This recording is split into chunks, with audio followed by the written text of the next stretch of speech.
Hi, Philiswa. Thank you. Hi, Sharlene.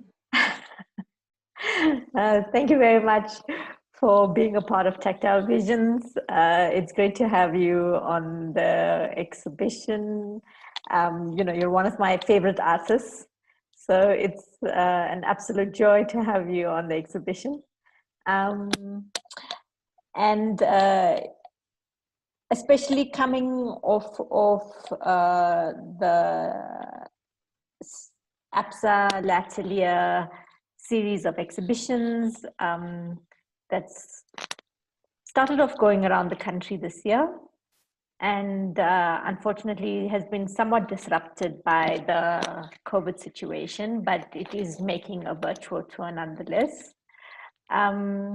So could you introduce yourself to an audience that's not familiar with you? Yes. Hi again. My name is Philiswa Lila.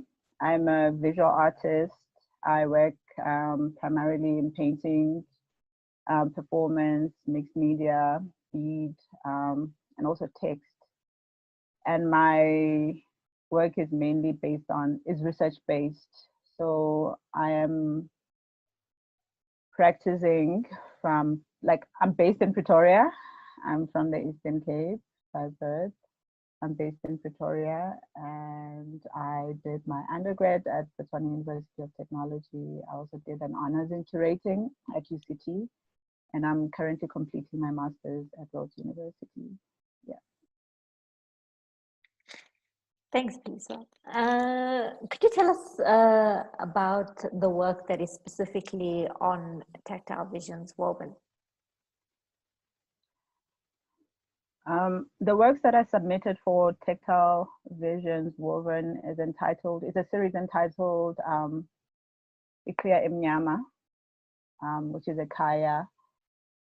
Sorry, I'll read. Ekaya, Kunjulwa, and Gogomteto.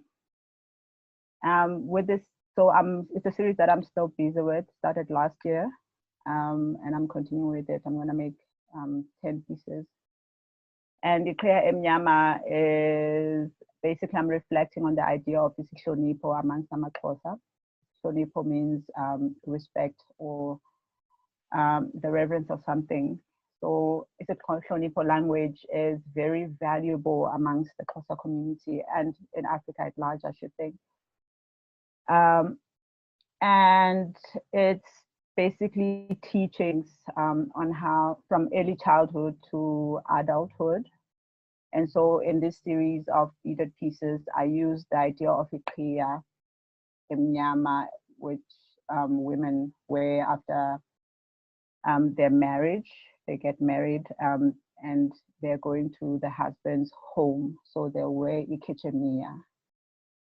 And the Ikechemia will come to their forehead, almost controlling the level of their eyes so that they especially don't look at the father-in-law, so there's different hierarchies that are created around the new bride, Umakoti, even in the household where she's supposed to walk and not walk on the side of the father-in-law and where she's supposed to clean and stuff like that.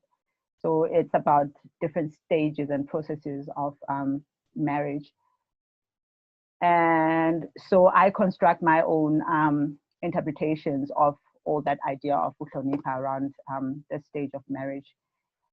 And this is something that, it was interesting to me to see, not only witness with my mother, who didn't wear Ikria Emnyama. Specifically, she wore a blue one because at home we had a background in Zion. So, but seeing it in other families, I was very fascinated by it. And the idea that even when a husband dies, you wear almost something similar, which is a black headgear, Ikria. So, and then another work is self-portrait, which is work I did in 2013 when I was doing my residency at the Bag Factory in Joburg. And in this series, in this series, I was developing my technique, that specific technique, but also thinking about my own individual experiences. So in a lot of artworks where I have the title or entitled the work self-portrait, or they speaking to my name specifically, it's me looking into my individual experiences and just exploring imaginative desires, some things of, like frustrations and bondages that happen within myself when I'm either producing the work. Oh gosh, there's noise. Sorry. Yeah, so this is very much connected with the other works, self-portrait Basanda. And is the noise too much? Not too much.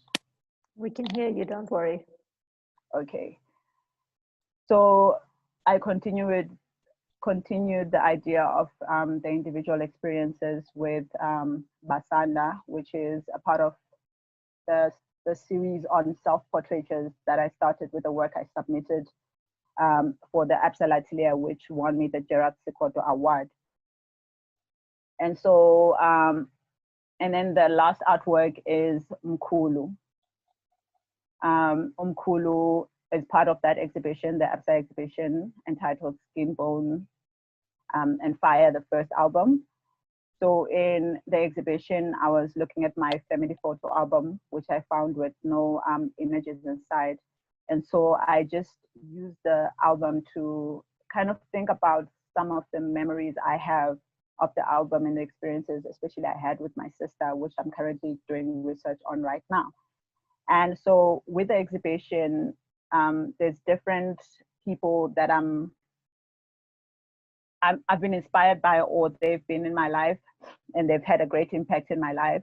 And my grandfather especially is one of those people. So that long piece is a representation of him, and also this idea of man and home and having a stick among his clothes. He always had a stick, but I never understood why. And a lot of times when you ask questions, they were not really answered at home growing up. So, which is something also I kind of touch on in the exhibition in terms of the position of a woman and the position of males within the home. And yeah, I think that's, I don't know if there's something. Thanks for that, Philiswa. So two follow-up questions. What does your name, Philiswa, mean? And secondly, you know, for many of us, we seem to think, you know, who are not part of the Xhosa culture, for instance, or the Zulu culture, we look at beads and we reduce them to their kind of exterior aesthetic quality, right? They look pretty and they're beautiful and colorful, but of course, you know, they're imbued with codified meaning. And so, what are the codes that lie within this everyday material that you are using? Because as you're speaking, we're understanding that you're using them, and you're building these portraits of family, these intimate relationalities, these intimate relationships with mothers, with sisters, with aunts, with fathers. And so in this beadwork, what we're seeing then is a mapping out an architecture of family relationships, of bonding. And so maybe you could tell us a little bit about this codifying of intimate relationships that we're seeing here within this everyday material that you're using. Okay. So my name Philiswa, its literal meaning is to be healed or be healed. Philiswa, actually that's how it should be pronounced. Philiswa. Philiswa. Philiswa. Philiswa. Yes, almost like you're pulling it. So that is, and to be healed. And so in that artwork that I produced for the Atelier, I felt like I was in a space of finding some sense of healing. And it, you know, the process of beading itself, it just takes you to a lot of emotions and thoughts, like you just had to deal with what is in your head. And it's very meditative at times. So it got me to a lot of thoughts, like growing up and where I come from, what is my idea of culture. It made me to tap into what is my understanding of who I am in relation to this idea of culture. Because at some point growing up, because we moved between the village and cities, it was always the case of when you go to the village, you're not cultured enough. And then when you're in the city, maybe you're not as polished enough for the city as well, because there's different suburban regions in the city that one is sort of boxed into as well. And so the material itself, when I started with it, it was really just making craft, like necklaces and earrings, and just learning the different techniques. And then from that, I started trying to manipulate the material into these perfect artworks, like almost similar to what I was seeing in the books, but trying to make them more bigger and more, I don't know, having more impact in the way that I saw them in my head, but it was not happening in front of me because the material was just not behaving the way I wanted to. And there was no one there to guide me in making it in the way that I imagined it. And so I just carried on and allowing it to take me wherever it wants to take me, and also not really forcing it to be something that looks like something else that we've known for a long time, in terms of, like you're saying, the idea of craft, the idea of decorating the body and stuff like that. And so when I continued making these artworks, continued with the process itself, and looking at the